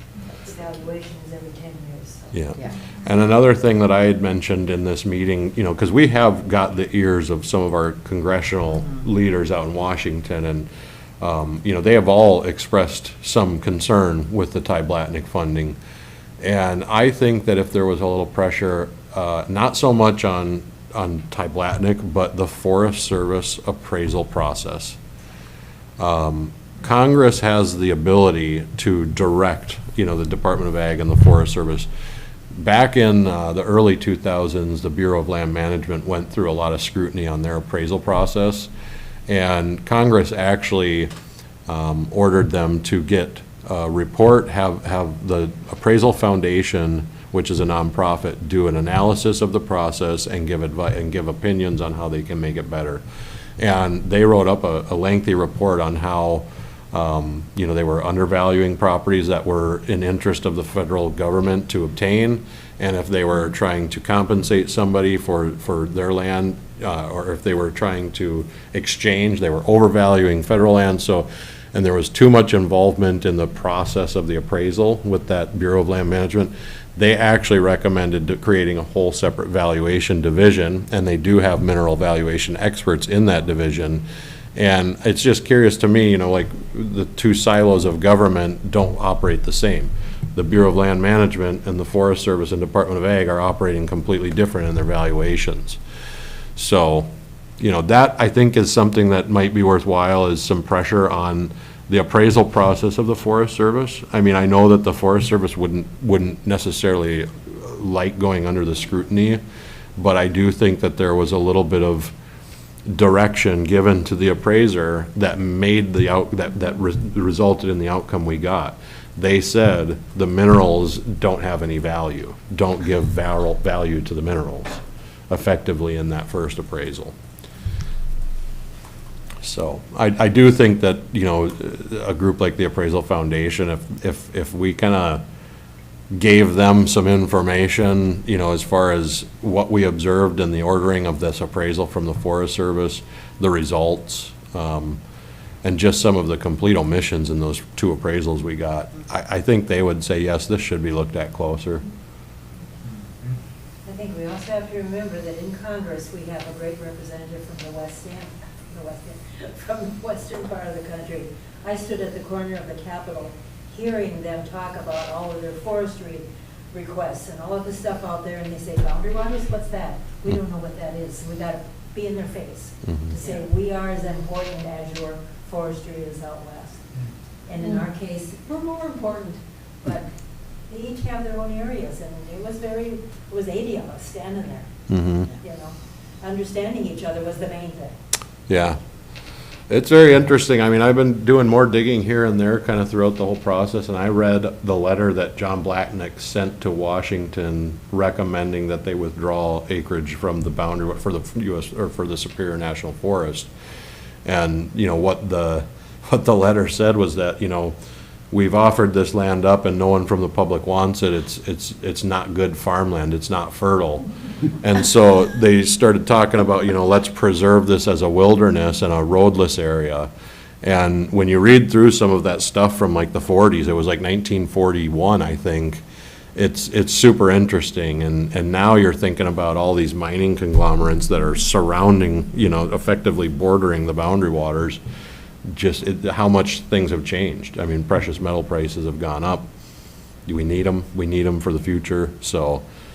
He's got a point, though, it's really bad farming. Yeah, yeah, you can't run a tiller up there, I don't think. So I'll let you guys know, when we put this RFP out, what we get back. That will be kind of, you know, the boards, the RFP does include that, you know, the county boards have to approve the funds, so. That's kind of the decision-making time. And we will continue to put some money aside. You know, I think we're putting 17,000 aside for 25, 26, and 27, which will get us, you know, a chunk of this money, whatever the amount ends up being. Yeah, I think it's a wise investment. It sounds expensive, but it is expensive, but just having that evidence, that appraisal, that independent appraisal, I think is extremely valuable, important for the dollars that are at stake. Yeah, I think the appraisal will look a lot more similar to the 2008, where they develop an income approach. I don't think it's going to go over the top where they come up with a, you know, $1 trillion value, but I do think it's going to consider that recreational potential. I mean, it's clearly there. Right. And they're not going to be able to say, you know, 1,400 lakes in Cook County are offset by a couple miles of forest roads in Wisconsin on timber harvested land, scrap land. Right, right. Well, thanks so much for all your work and keeping us in the loop. Mm-hmm. Thanks, Bob. Yeah, we will see you guys sometime in the fall or early winter with some parcel recommendations. Great. All right, Thank you. thanks, guys. All right, budget update. So we've been sitting in this room for 4+ hours. Several of us have a 1 o'clock meeting. So I'm going to make this very brief. I was hoping to have ClearGov ready to demo for you today. We're not there yet. No. But I did want to check in. So you guys are scheduled to set the preliminary budget and levy on September 10th. And so time is getting shorter. And I wanted to check in on the information that's been presented to you thus far to see if there are any things that have been going through your mind in terms of what has been proposed, to the extent that there's a desire to look closer at anything that's been put in front of you and to talk about potential reductions. We need to have that conversation here pretty quick before September 10th. So I just wanted to ask the question and see where the board is. And if there's a need for us to schedule another work session before the 10th, we can certainly do that. And I'm seeking your feedback. Commissioner Mills. I think we need to scale back on the training in this budget year significantly. Mhm. Not 100%, but I just think we need to approach. Training is so important, and we Mhm. need to do it, and we will. But it's Mhm. just step-by-step approach, Mhm. and so I don't have a number, Mhm. but I would like us to identify where the training is most needed, Mhm. where the training is most impactful, Right. and then start there with maybe what I mentioned before, supervisors, department heads, if that's the case. Right. You know, or maybe it's the case for just sheer onboarding to Mhm. start. You New know, hires, just new absolutely. hires, right? So there's two different approaches there, and I don't have a strong opinion on that, Right. but I'm thinking kind of that either-or Yeah. situation. So. I hear that loud and clear. Again, I put those numbers in Yeah. the preliminary as just a talking point. I did not anticipate the board would say, oh, yeah, that's great. Right, You right. know? Where are we doing this training? They'll say, oh, we're going to Florida. Yeah. Or, you know, yeah. another Right. big number. And, I mean, to be clear, we already have money. I mean, we provide training, Yes, right? there's, yeah. But the strategic more. The plan, strategic plan Right. drives it, and we just need to look at what we have, the many things that we need to accomplish, and be reasonable so with our plan for this coming year. I'm guessing there's probably agreement on that point, and what Commissioner Mills just said. So I will take a look at that and come back with something more specific and at a reduced level. I'll talk with staff about that too and see kind of what their thoughts are, so. I mean, I was almost thinking a reduction on that line item by like 90% Mhm. for perspective. So, Mhm. I don't know if that's fair or reasonable, but that's kind of what, just like I said, taking things step by step. Yep, yep. Would it be reasonable to have a summary of everything that we're going to be considering? We can Because we're certainly do that. 3 weeks away. Yes, we can certainly do That's a that. really good suggestion, Commissioner. Yeah. I'm wondering about new hires. Now, we approved one today. I really had kind of had a problem with that. I voted for it. Oh, well. Because I thought they jumped the line. And that, but that's just my personal perception. So we had some other positions in that proposed budget, brand new. That's correct. I guess I would like to go back and say, do we really need this year? Can it be put off for another year? Is there another way to get those needs met, whether it's a contract with somebody or some other way to deal with whatever that issue is? I don't Mhm. know. I think the fact that we've had 3 requests, just right here of things that are really, oh, these are important things, these are Mhm. important things. Well, wait a minute. Not everybody gets to be at the top of the pile. We're going to have to make some hard choices.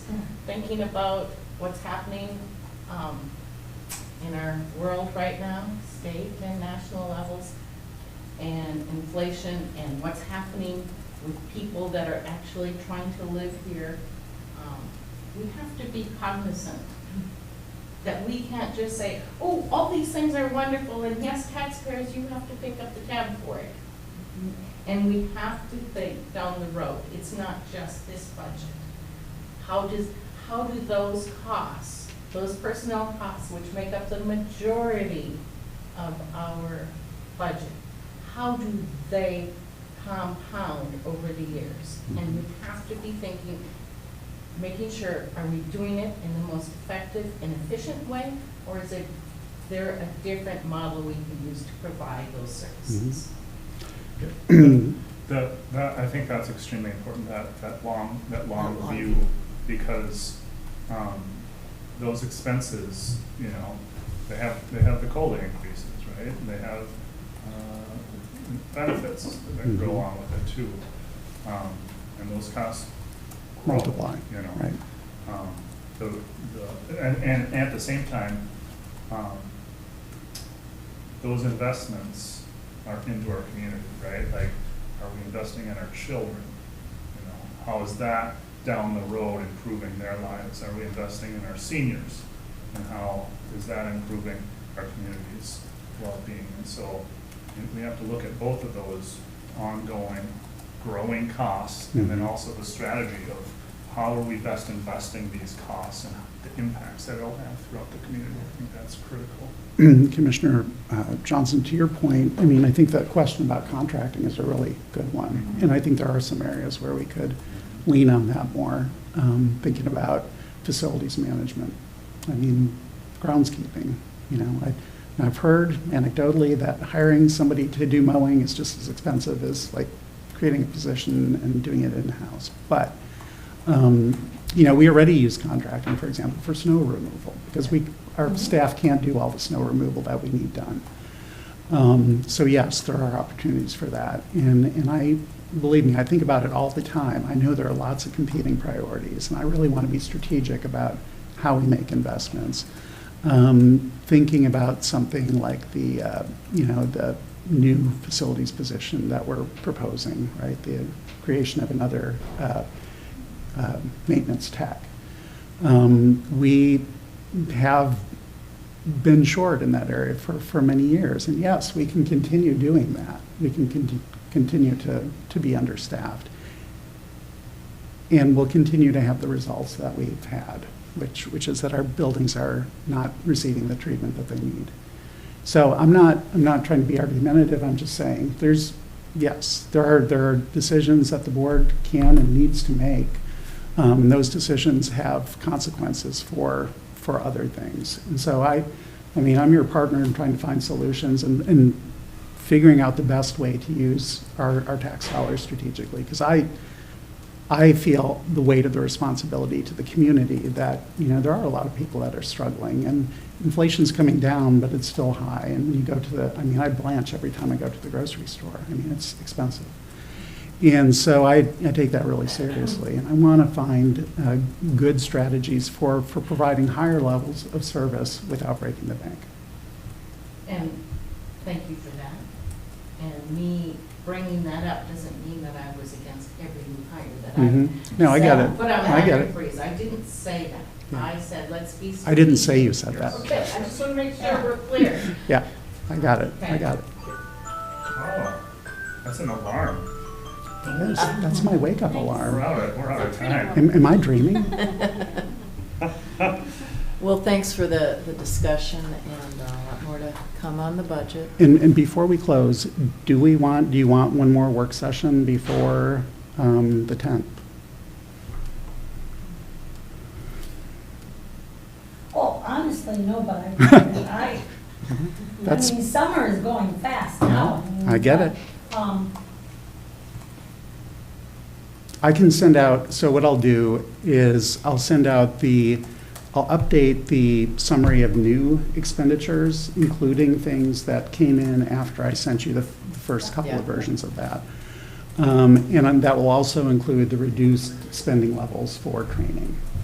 And then you guys can look at that, and if you still have heartburn about it or questions, contact you. yes. I was just thinking about the last work session, and, getting the updated numbers is really, really helpful, but it's gonna come down to just the decision-making time, and the discussions that we have at that time. I think the more discussions we can have before that, the better, but it's also not the decision time. So then it's kind of like, there's still all those things in the air and all those moving parts, and so I don't know. And keep in mind, that is our preliminary levy. So we have a few months here to get down to our final. Which can come down but cannot go up. Right. One of the things that I often think about too is just our highway presentation and the grant funding that was brought in. That blew my mind, and it really made me think of other positions. If we can leverage that kind of, resource, it's just like, okay, well then that's up in the game quite a lot for resources and getting outside resources versus just the levy. Right.